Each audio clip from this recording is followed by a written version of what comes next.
Salutations, mon nom est Exomnia, et je vous souhaite la bienvenue dans cette vidéo d'introduction à Résistance.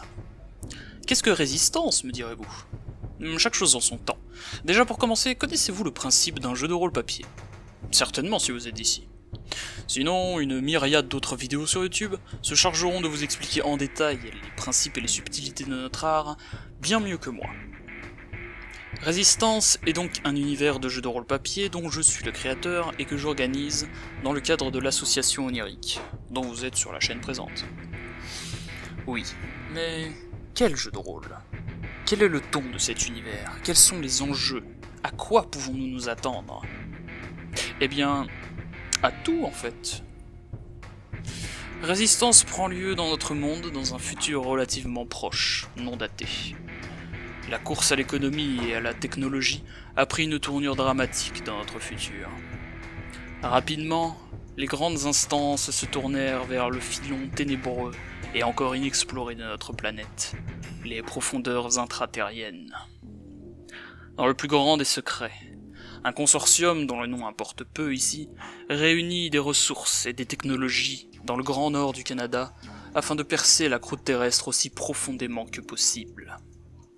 Mais l'homme, dans son grand orgueil, après avoir voulu conquérir les étoiles, sans succès, afin de découvrir tous les secrets que protègent la peau et la chair de la Terre, a creusé beaucoup trop profondément.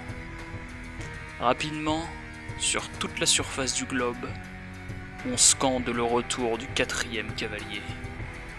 Le gaz laiton s'est déversé sur la Terre et les hommes.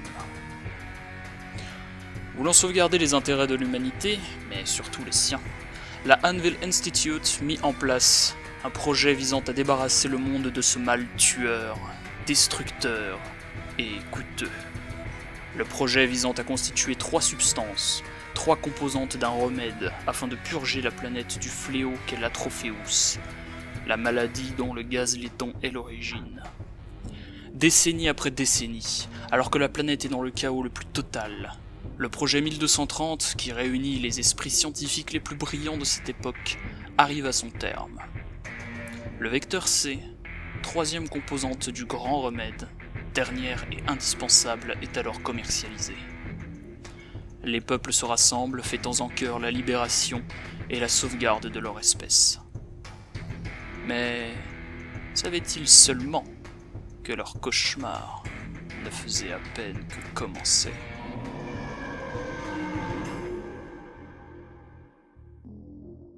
Voilà 2 ans que le chaos et la folie ont atteint leur paroxysme sur Terre, rebaptisé Nouveau Monde. Quelques sociétés divisées dans les campagnes, assoiffées de pouvoir et de sang, les miettes du vieux monde ne faisant qu'attiser la haine et la convoitise des restes croupis du genre humain, sous la menace constante et omniprésente des gargouilles lugubres et des lueurs écarlates, qui n'est que la partie émergée de l'iceberg du mal qui a fait de cette planète son domaine. Nous suivrons dans un premier temps 4 personnages qui évoluent déjà au sein de Nouveau Monde depuis déjà 2 longues années. 2 longues années de sang, de larmes, de paranoïa et de violence, 2 longues années de survie. 4 personnages hautement compétents qui depuis ces 2 longues années doivent au mieux exploiter leurs ressources et maintenir la hargne qui les raccroche à la vie. Ce ne sont plus des survivants, ce sont des survivalistes. Les faibles sont déjà tous morts, réduits en esclavage ou peut-être pire encore. Ils ne font pas partie de cela. Ils doivent vivre. Pourquoi? Voilà longtemps que cette question ne se pose plus. Ils doivent vivre à tout prix, et leur solidarité a jusque-là permis cette entreprise possible. Mais pour combien de temps encore? Andrew Brown. Expert en informatique, Andrew ne se déplace jamais sans le trésor technologique que représente son laptop, boosté par ses soins. Originaire du Canada et autrefois grand responsable de la sécurité numérique dans son pays, Andrew, voyageur exilé, fuit son passé sans relâche, hanté par ses erreurs et détenteur de savoirs compromettants qu'il n'aurait, pour son bien et celui de son ancienne famille, jamais dû entrer en sa possession. Désormais livré à lui-même, Andrew est un homme intelligent et il sait qu'il a besoin des autres pour survivre. Et il joue de ça pour se maintenir en vie. Au milieu de toute cette folie, Andrew, résilié, représente un des derniers bastions humains de la raison, aussi salvateur que dangereux soit-il. Millandro Jenkins, un des plus grands esprits de notre époque dont le vrai nom reste secret. Un homme phénoménal dans le domaine de la biochimie, ayant trempé dans des affaires d'une ampleur insurmontable et subi la pression omnipotente d'Anvil Institute, à l'époque où le projet 1230 battait son plein. Après des affaires sordides qu'il préfère taire, le médecin clandestin, connu sous le nom de Jenkins, marche avec ses pairs survivalistes dans le but, contrairement à Andrew qui cherche à les fuir, de réparer ses erreurs et de trouver les responsables du chaos.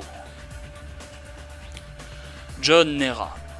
Soldat dans l'US Army depuis sa jeune adolescence, John s'est construit dans la discipline d'une armée au bord de la désorganisation et dans le chaos qui ronge les zones civilisées, montrant un véritable don avec les machines. N'ayant d'affection que pour sa sœur, Anna, lorsque celle-ci disparut alors que les vapeurs rouges du vecteur C enflammaient le ciel, John déserta pour partir à sa recherche. Après une succession d'événements et de circonstances dramatiques, il fut recueilli par un des derniers berceaux de l'humanité, l'Empire du Cosmopolium, une société totalitaire de Floride. Il y trouva un nouveau foyer et de nouveaux alliés. Aujourd'hui, alors qu'Anna fut récupérée lors d'une périlleuse mission, John voue sa vie pour l'Empire. Envoyé en mission de par Nouveau Monde, il répand le totalitarisme impérial, intolérant et radical. Pour lui, dernier espoir de l'humanité. Kara. Survivante déterminée depuis le début du chaos, Kara collectionne les coups rudes et les mauvais tours du destin dans sa mémoire. Ayant de peu échappé aux griffes d'une mort atroce, elle fut sauvée et radicalisée par le Cosmopolium, protégeant de lourds secrets qu'elle compte bien emporter dans sa tombe. Kara, experte en infiltration, voue désormais sa vie à la cause de ses sauveurs en tant que traqueuse. Discrète, furtive, effacée, Kara ne laisse rien paraître, si ce n'est l'espoir qu'elle place dans la cause qu'elle sert pour des fanatiques d'une dictature puissante et dangereuse en plein essor. Le monde sera plus beau grâce à eux. 4 personnages, 4 destins totalement différents. 4 personnalités qui, au milieu du chaos et de la folie, tentent de défendre les derniers intérêts de l'humanité. La leur, ou celle des dernières sociétés, aussi décadentes soient-elles, quoi que cela implique. Chaque jeu de rôle se doit d'avoir des règles, afin de mettre de l'ordre là où le chaos n'est pas gage de construction et de divertissement. Pour ma part, je suis un fin mordu du système Tristat DX, pour sa grande polyvalence et son potentiel redoutable. Et c'est celui-là même, à quelques personnalisations près, que nous utiliserons durant notre campagne. Libre à vous de vous y intéresser en détail, mais le principe est simple et largement abordable, même pour des néophytes. Nos fameux personnages, des voyageurs expérimentés et compétents, se distinguent par plusieurs choses. Leurs caractéristiques, qui déterminent en quoi ils excellent ou non, leurs compétences, qui apportent des bonus à leurs tests en fonction des circonstances, leurs attributs et leurs défauts, qui les rendent véritablement uniques. Le principe est simple. Imaginons que Andrew, après plusieurs jours de voyage difficiles, se retrouve devant une porte fermée qui le sépare d'un bâtiment, qui peut l'abriter de la créature, horrible et menaçante, qui siffle dangereusement dans son dos.